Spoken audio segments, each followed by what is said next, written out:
Hi friends, Kumar Gaurav sir जो 7 फेरों वाली सीरीज चला रहे हैं उसका एपिसोड नंबर 4। आइए हम लोग रैपिड फायर के फॉर्मेट में रिवाइज कर लें। और ध्यान दें, ये इंपॉर्टेंट है NTPC, SSC, MTS, SSC GD, RPF के एग्जाम के लिए, जो कि अपकमिंग एग्जाम्स हैं। तो फर्स्ट क्वेश्चन आइए स्टार्ट करते हैं। कॉमनवेल्थ गेम के पहले संस्करण का आयोजन कहाँ हुआ था? तो फर्स्ट टाइम कॉमनवेल्थ 1930 ईस्वी में हैमिल्टन में हुआ था, और ये हैमिल्टन जगह कनाडा देश में स्थित है। और जो लेटेस्ट वाला कॉमनवेल्थ गेम है ये 22वें क्रम का था और बर्मिंघम में हुआ था, जो कि यूके में स्थित है। और ये ध्यान दें कि इसमें भारत का जो रैंक है जो 22वें क्रम का है, इसमें भारत का रैंक 4 है। भारत ने इसमें 61 पदक जीते हैं, जिसमें 22 गोल्ड है।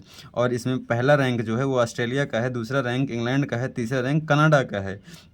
इन्होंने यही बताया कि क्या कभी कॉमनवेल्थ गेम का आयोजन भारत में हुआ था? तो हाँ, भारत में 2010 ईस्वी में दिल्ली के अंदर कॉमनवेल्थ गेम हुआ था, जिसमें भारत 101 मेडल पद जीते थे, जो कि सर्वश्रेष्ठ अब तक का प्रदर्शन है। नेक्स्ट है 2026 में 23वें क्रम का कॉमनवेल्थ कहाँ होने वाला है? तो ये ग्लासगो में होने वाला है, जो कि स्कॉटलैंड के अंदर स्थित है। नेक्स्ट है कपिल देव की आत्मकथा का क्या नाम है? तो इनकी आत्मकथा का नाम है स्ट्रेट फ्रॉम द हार्ट। और ध्यान दें, अनब्रेकेबल किसकी बुक है? तो ये मैरी कॉम की है। वाइड एंगल किसकी है? तो अनिल कुंबले की है। एस अंगेस्ट ओड्स ये सानिया मिर्जा की है। और सानिया मिर्जा जो है ये ग्रैंड स्लैम जीतने वाली एकमात्र भारतीय महिला खिलाड़ी हैं। ध्यान दें, इंपॉर्टेंट है। नेक्स्ट है प्लेइंग टू विन, ये किसकी बुक है? तो ये साइना नेहवाल की है। ओलंपिक में बैडमिंटन में पहला पदक जीतने वाली ये पहली भारतीय महिला हैं। वनडे वंडर्स किसकी है? तो ये सुनील गावस्कर की है। आई हैव द स्ट्रीट ये आर अश्विन की है। ये रिसेंटली अभी इन्होंने पिछली बार प्रकाशित किया था, इसलिए ये इंपॉर्टेंट है अपकमिंग एग्जाम के लिए, इसे याद रखें। I have the street R Ashwin की है ये बुक। नेक्स्ट है ब्रिटिश भारत के पहले वायसराय कौन थे? तो ये थे कैनिंग साहब। 1857 में जब क्रांति समाप्त हुई थी तो ईआईसी मतलब कि ईस्ट इंडिया कंपनी का द एंड हुआ। उसके बाद 1858 ईस्वी में एक्ट आया था, गवर्नमेंट ऑफ इंडिया एक्ट। इस एक्ट के तहत कैनिंग को बनाया गया था ब्रिटिश भारत का प्रथम वायसराय। नेक्स्ट है बंगाल के फर्स्ट गवर्नर। ध्यान दें, इसमें गवर्नर की बात की गई है, तो ये क्लाइव बना था। नेक्स्ट है बंगाल के पहले गवर्नर जनरल, यहाँ जनरल गवर्नर जनरल की बात की गई थी, वॉरेन हेस्टिंग्स था। और ये किस एक्ट के तहत बना था? तो ये 1773 में रेगुलेटिंग एक्ट के द्वारा इसे बंगाल का गवर्नर जनरल बनाया गया था, वॉरेन हेस्टिंग्स को। नेक्स्ट है भारत के पहले गवर्नर जनरल। ध्यान दें, यहाँ भारत आ गया है, और गवर्नर जनरल तो ये विलियम बेंटिंग था। और ये किस एक्ट के थ्रू बना था? तो ये 1833 के चार्टर एक्ट से बना था, भारत का governor general William Bentinck. Next है 2011 की जनगणना के संबंध में कुछ इंपॉर्टेंट फैक्ट आइए जान लेते हैं। 2011 की जनगणना का जो थीम था वो था आवर सेंसस आवर फ्यूचर। और 2011 की जनगणना के मुख्य आयुक्त कौन थे? तो ये थे चंद्रमौली। और लिंगानुपात सबसे अधिक और सबसे कम कहाँ था? तो सबसे अधिक केरल में और सबसे कम हरियाणा में। और केरल में 1084 था और हरियाणा में 879 था। साक्षरता सबसे अधिक केरल में थी, सबसे कम बिहार में थी। केरल के अंदर 94% लोग साक्षर थे और बिहार में सिर्फ 62% लोग साक्षर थे। जनसंख्या कहाँ सबसे अधिक थी? तो उत्तर प्रदेश में सबसे अधिक थी 16.51% और सिक्किम में सबसे कम था 0.05%। नेक्स्ट है घनत्व। ध्यान दें, ये इंपॉर्टेंट है। अगर घनत्व शहरों के लिए पूछेगा तो दिल्ली है, लेकिन अगर राज्य में पूछेगा तो ये बिहार है। और ये इंपॉर्टेंट है, ये 2024 के सीजीएल एग्जाम में परीक्षा पूछा जा चुका है। और अरुणाचल प्रदेश में सबसे कम घनत्व है। नेक्स्ट है वृद्धि दर सबसे अधिक मेघालय का है, सबसे कम नागालैंड का है। क्षेत्रफल सबसे अधिक राजस्थान का, सबसे कम गोवा का है। नेक्स्ट है प्लासी का युद्ध किसके किसके बीच हुआ और कब हुआ? तो प्लासी का युद्ध 23 जून 1757 को हुआ था। और इसमें ईआईसी मतलब कि ईस्ट इंडिया कंपनी और बंगाल के विरुद्ध हुआ था। ईस्ट इंडिया कंपनी का संचालन क्लाइव कर रहा था और बंगाल की तरफ से सिराजुद्दौला था। नेक्स्ट हल्दी घाटी का युद्ध कब हुआ? तो हल्दी घाटी का युद्ध 1576 में हुआ था। और ये महाराणा प्रताप और अकबर के बीच में हुआ था और ये राजस्थान में युद्ध हुआ था। नेक्स्ट है बेदारा का युद्ध, ये 1759 ईस्वी में हुआ था, पश्चिम बंगाल में हुआ था। और इसमें मतलब कि ईआईसी ईस्ट इंडिया कंपनी और डच कंपनी के विरुद्ध हुआ था। ईस्ट इंडिया कंपनी को इसमें जीत मिली थी और डच कंपनी हार गई थी। नेक्स्ट है राक्षस तांडी का युद्ध। ध्यान दें, ये इंपॉर्टेंट है, एसएससी सीजीएल 2024 में पूछा जा चुका है। राक्षस तांडी को अन्य नाम से जाना जाता है बन्नी हट्टी का युद्ध या तालीकोटा का युद्ध। कब हुआ? तो 1565 ईस्वी में हुआ था। इसमें विजयनगर और अहमदनगर के बीच हुआ था। विजयनगर का पतन हो गया था क्योंकि अहमदनगर जो था इसमें 3 लोग मिल के लड़ रहे थे, अहमदनगर, गोलकुंडा, बीजापुर। और ध्यान दें, इन तीनों को दक्कन के नाम से भी जाना जाता है। नेक्स्ट है एक अर्ग बराबर 10⁻⁻7 जूल होता है, फिजिक्स का क्वेश्चन है ये। और एक जूल बराबर 10⁻7 1 अर्ग होता है, इंपॉर्टेंट है। एक डाइन इज इक्वल 10⁻⁻5 न्यूटन होता है और 1 न्यूटन इज इक्वल 10⁻5 डाइन होता है। वो एक calorie is equal to 4.184 joule होता है, ये इंपॉर्टेंट है अपकमिंग एग्जाम्स के लिए। नेक्स्ट है एक अश्वशक्ति बराबर 746 वाट होता है। ध्यान दिए इसका ये मात्रक वाट है और या इसे 0.74 किलोवाट के नाम से भी जाना जा सकता है। लेंस की क्षमता को मापने की इकाई क्या है, तो यह है डायोप्टर।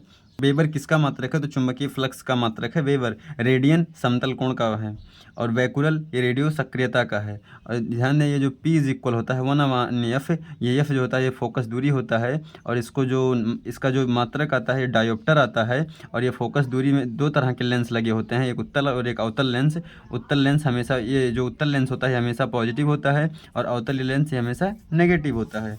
नेक्स्ट है निकट दृष्टि दोष को और किस नाम से जाना जाता है, तो ये मायोपिया है। और निकट दृष्टि दूर करने के लिए अवतल लेंस का प्रयोग किया जाता है और इसमें दूर की वस्तु साफ नहीं दिखाई देती है। नेक्स्ट है दूर दृष्टि दोष, इसका अन्य नाम हाइपरमेट्रोपिया। तो इसके निवारण के लिए उत्तल लेंस का यूज किया जाता है। नेक्स्ट है शतरंज से संबंधित खिलाड़ी कौन है, ध्यान दें इंपॉर्टेंट है, एसएससी सीजीएल 2024 में पूछा जा चुका है। ये कोनेरू हेम्पी हैं, ये शतरंज से हैं। और अन्य खिलाड़ी जो हैं ये हैं वैशाली, रमेश बाबू, डी गुकेश, आर प्रज्ञानंद, अर्जुन एरोगेसी। ये सारे के सारे इंपॉर्टेंट है, अपकमिंग एग्जाम में देखने को मिलेंगे क्योंकि एसएससी सीजीएल 2024 में ये क्वेश्चन पूछा जा चुका है। नेक्स्ट है ये मनु भाकर जो पेरिस ओलंपिक में भारतीय झंडा फहराई थी। ये इनका खेल है शूटिंग और ये पेरिस ओलंपिक में 2 ब्रॉन्ज जीती थी और 10 मीटर एयर पिस्टल में जीती थी। ध्यान दें एक क्वेश्चन और यहाँ बनता है कि एक ही ओलंपिक में 2 मेडल जीतने वाली खिलाड़ी कौन है, तो वह है मनु भाकर। नेक्स्ट है भवानी देवी का संबंध है, तो ये तलवारबाजी से है। अदिति अशोक ये गोल्फ से हैं। और संवेग संरक्षण का नियम क्या होता है, तो संवेग संरक्षण इज इक्वल MB। और ध्यान दें ये बिहार पुलिस में पूछा जा चुका है इसलिए इम्पोर्टेंट है। बस के अचानक ब्रेक लगने पर सवारी का आगे की ओर गिरना ये कौन सा नियम के तहत होता है, तो ये लॉ ऑफ इनर्शिया मतलब जड़त्व का नियम, या इसे न्यूटन का पहला नियम भी कहते हैं। न्यूटन के पहले नियम पर और कुछ आधारित चीज़ें देख लेते हैं। पेड़ को हिलाने पर फलों का टूटकर नीचे गिरना ये न्यूटन के प्रथम नियम से होता है। नेक्स्ट है कैच लपकते समय हाथों का बाल की दिशा में पीछे हटना, ये न्यूटन का सेकंड नियम है जो होता है F is equal to ma। ये मतलब मास, ए मतलब एक्सेलरेशन मतलब कि द्रव्यमान गुणे त्वरण, force is equal mass into acceleration होता है ये। नेक्स्ट है बंदूक से गोली चलने पर हाथ का पीछे की ओर जाना, ये एक्शन रिएक्शन इसे कहते हैं। इसे न्यूटन का तीसरा नियम भी कहते हैं। इसे क्रिया प्रतिक्रिया के नियम से जाना जाता है। संवेग संरक्षण के नियम से भी इसे जाना जाता है। नेक्स्ट है गतिज ऊर्जा इक्वल क्या होता है, तो ½ mv², जहाँ m का मतलब मास और v का मतलब वेलोसिटी मतलब mass into velocity square. Next है स्थितिज ऊर्जा इज इक्वल mgh और mgh मतलब होता क्या है, तो m मतलब मास, g मतलब ग्रेविटी, h मतलब हाइट। नेक्स्ट है संवेग इक्वल mv होता है जहाँ m और v क्या होता है, तो मास इंटू वेलोसिटी। नेक्स्ट है बाल गंगाधर तिलक की बुक का क्या नाम है, तो the Arctic home of Vedas या गीता रहस्य। ये गीता रहस्य जो है ये दूसरी बुक है, ये मांडले जेल के अंदर रह करके इन्होंने लिखा था। ये आनंद मठ किसकी बुक है, तो बंकिम चंद्र चटर्जी, वंदे मातरम यहाँ से लिया गया है। नेक्स्ट है द गोल्डन थ्रेशोल्ड, ये सरोजिनी नायडू की बुक है। इंडिया डिवाइडेड राजेंद्र प्रसाद की बुक है। इंडियन स्ट्रगल सुभाष चंद्र बोस की बुक है। इंडिया अर्नेस्ट ये वेलेंटाइन सिरोल है। वेलेंटाइन सिरोल ने किसे भारतीय अशांति का जनक कहा है, तो ये बाल गंगाधर तिलक साहब को इन्होंने कहा था भारतीय अशांति का जनक। नेक्स्ट है पद्म सुब्रमण्यम को किस वर्ष पद्म भूषण पुरस्कार मिला, तो ये पद्म सुब्रमण्यम जो हैं ये भरतनाट्यम की कलाकार हैं। भरतनाट्यम को अन्य नाम दासीअट्टम, सादीरट्टम के नाम से भी जाना जाता है। 2024 में इन्हें पद्म विभूषण मिला। 2003 में इन्हें पद्म भूषण मिला। ध्यान दें ये इंपॉर्टेंट है, यहाँ विभूषण मिला था। 2024 में इन्हें पद्म विभूषण मिला और 2003 में इन्हें पद्म भूषण मिला था। नेक्स्ट है यामिनी कृष्णमूर्ति, ये इन्हें भी पद्म भूषण और पद्म विभूषण दोनों मिल चुका है। पद्म भूषण 2001 में, पद्म विभूषण 2016 में, और इनका रिसेंटली निधन हुआ इसलिए इम्पॉर्टेंट है और ये कई बार एसएससी के एग्जाम में पूछे जा चुके हैं। नेक्स्ट है राइडर कप का संबंध किस खेल से है, तो यह गोल्फ है। आइए कुछ इंपॉर्टेंट कप को देख लेते हैं। Durand cup, Santosh trophy, BC Roy trophy, Rovers cup, Subroto cup का संबंध किस खेल से है, तो यह फुटबॉल। नेक्स्ट है Irani cup, Deodhar trophy, Duleep trophy, CK Naidu trophy, Ranji trophy, Vijay Hazare trophy, ये सब किस खेल से संबंधित है, तो यह है क्रिकेट। नेक्स्ट है Uber cup, Thomas cup, Narang cup और सुधीरमन कप किससे संबंधित, तो ये तो है बैडमिंटन से। नेक्स्ट है जूट का पहला कारखाना भारत में कहाँ स्थापित हुआ, तो रिसडा में हुआ था, 1855 में हुआ था। साकची झारखंड, इसे जमशेदपुर के नाम से जाना जाता है। अब यहाँ टिस्को की स्थापना हुई थी 1907 ईस्वी में, और ये लौह इस्पात के लिए जाना जाता है। नेक्स्ट है रानीपेट, जो कि तमिलनाडु में है। यहाँ उर्वरक बनता है और इसकी स्थापना 1906 में हुई थी। नेक्स्ट है फोर्ट ग्लास्टर, ये कलकत्ता में है। सूती वस्त्र यहाँ बनता है। 1818 ईस्वी में ये इसकी स्थापना हुई थी। असफल रही थी पूरी तरह से, ध्यान लें, फेल रही थी ये। तिसडा, ये वेस्ट बंगाल में है और ये जूट के लिए है, और 1855 में इसकी स्थापना हुई थी। नेक्स्ट है सूती वस्त्र उद्योग की पहली सफल फैक्ट्री कहाँ लगी, तो ये 1854 ईस्वी में लगी थी, मुंबई के अंदर। नेक्स्ट है एल्यूमिनियम की पहली फैक्ट्री कहाँ लगी, तो ये जेके नगर में लगी थी। ये पश्चिम बंगाल में है, जो कि पश्चिम बंगाल में एक जगह है आसनसोल, जहाँ पे ये फैक्ट्री लगी है। नेक्स्ट है ऑयल ऑफ विट्रियोल, ये इंपॉर्टेंट है। ऑयल ऑफ विट्रियल, ये सल्फ्यूरिक अम्ल होता है, और H2SO4 इसका रासायनिक नाम होता है। कैल्शियम कार्बोनेट का रासायनिक नाम CaCO3 होता है। अमोनियम क्लोराइड का फॉर्मूला क्या होता है, तो ये होता है NH4Cl2, और इसे नौसादर के नाम से भी जाना जाता है। कई एग्जाम्स में पूछा जा चुका है कि नौसादर का रासायनिक नाम बताइए, तो ये है इसका रासायनिक नाम। नेक्स्ट है पोटेशियम हाइड्रोक्साइड का फॉर्मूला क्या होता है, तो KOH, इसे कास्टिक पोटास के नाम से भी जाना जाता है। नेक्स्ट है भारत के पहले महान्यायवादी कौन थे, मतलब अटॉर्नी जनरल कौन थे, तो MC सीतलवाड़ साहब थे। पहले वित्त आयोग के अध्यक्ष कौन थे, तो ये KC नियोगी थे। ध्यान दें, पहले वित्त आयोग के अध्यक्ष KC नियोगी। 15वां वित्त आयोग जो कि चल रहा है, इसके अध्यक्ष कौन है, तो इसके अध्यक्ष हैं नंद किशोर सिंह। और 16वां वित्त आयोग भी बन चुका है, जिसके अध्यक्ष अरविंद पनघड़िया साहब होंगे। नेक्स्ट है स्वतंत्र भारत के पहले विधि आयोग के अध्यक्ष कौन थे, तो MC सीतलवाड़ थे। नेक्स्ट है भारत के पहले मुख्य चुनाव आयुक्त कौन थे, तो ये थे सुकुमार सेन। ध्यान दें, चुनाव आयुक्त की बात करिए, सुकुमार सेन होने वाले हैं।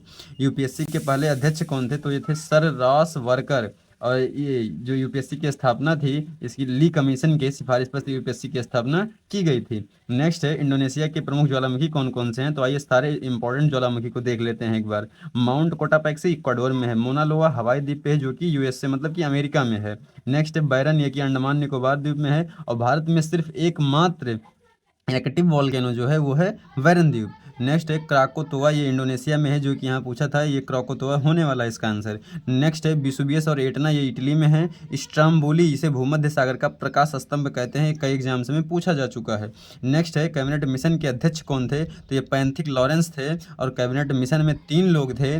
KAL, इसको याद करने का ट्रिक है। K मतलब क्रिप्स, A मतलब अलेक्जेंडर, L मतलब लॉरेंस है। और जिसके अध्यक्ष थे वो थे पैंथिक लॉरेंस। जब कैबिनेट मिशन भारत आया, तो कैबिनेट मिशन को भेजने वाले कौन थे, तो ये क्लेमेंट एटली ने भेजा था, जो उस समय इंग्लैंड का PM था। नेक्स्ट है सचिदानंद सिन्हा, ये 9 दिसंबर 1946 को पहली बैठक हुई थी संविधान सभा की, और इसके अस्थायी अध्यक्ष थे ये। नेक्स्ट है फजल अली, ये राज्य पुनर्गठन आयोग, इन्होंने आयोग के पहले अध्यक्ष थे ये। नेक्स्ट है सरदार स्वर्ण सिंह, तो इनके कहने पर संविधान के अंदर 42वां संविधान संशोधन 1976 किया गया। और इस संविधान संशोधन के अंदर भाग 4A और फंडामेंटल ड्यूटी मतलब कि मौलिक कर्तव्य को 51A के अंदर जोड़ा गया था। तो मैंने इस तरह से आपको पूरा का पूरा जो 7 फेरों की सीरीज का एपिसोड नंबर 4 था, उसको रैपिड फायर के फॉर्मेट में रिवाइज करा दिया है। अगर मेहनत अच्छी लगी हो तो वीडियो लाइक करना, कोई अच्छा सा कमेंट हो तो करना। बाकी मिलते हैं नेक्स्ट वीडियो में कुछ और मोस्ट इंपॉर्टेंट इन्फॉर्मेशन के साथ। Love you all, thank you so much. PDF इसके टेलीग्राम चैनल पर अवेलेबल है, जाकर डाउनलोड कर सकते हैं आप। Thank you.